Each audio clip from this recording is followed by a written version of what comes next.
Hi, in this video, I'll show you the professional use of camera in Blender. Let's start. The first method. This method is difficult, bad, slow, and inaccurate method, but we must learn it.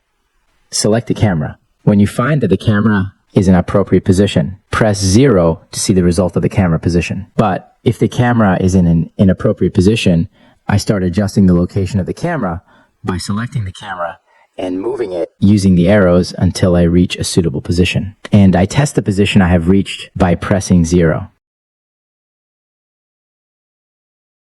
Oftentimes we need to split the screen into two parts. Go to the upper left corner, and when the mouse cursor turns into a cross, click and drag to the right to split the screen. We will make the first part of the screen, which is the part on the left, dedicated to testing the camera position. In the right part of the screen, we will move the camera until we reach the desired position. Thus, we reach the end of the first method of adjusting the camera, which is difficult, bad, slow, and inaccurate method. Let's start the second method. This method is the professional way to adjust the camera. This method is easy, good, fast, and accurate method. The method is very simple, and it is in the view.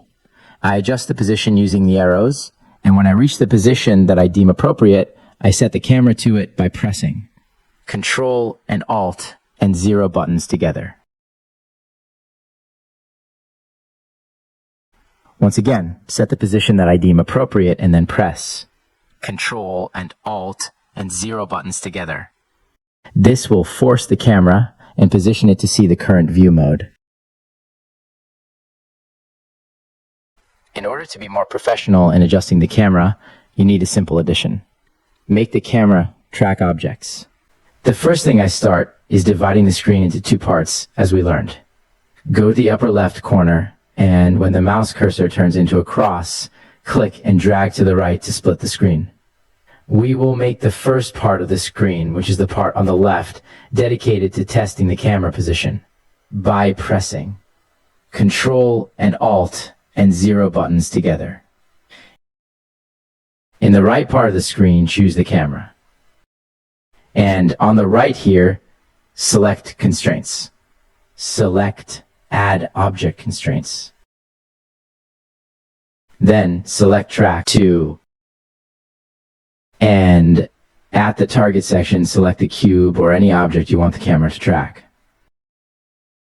Now, in the right part of the screen, we will move the cube, and in the left part of the screen, we will see what happens to the camera.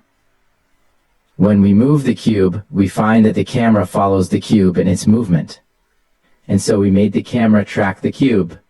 Also, we can make the camera track any other object. Please subscribe, like, and share. Thanks for watching. Goodbye.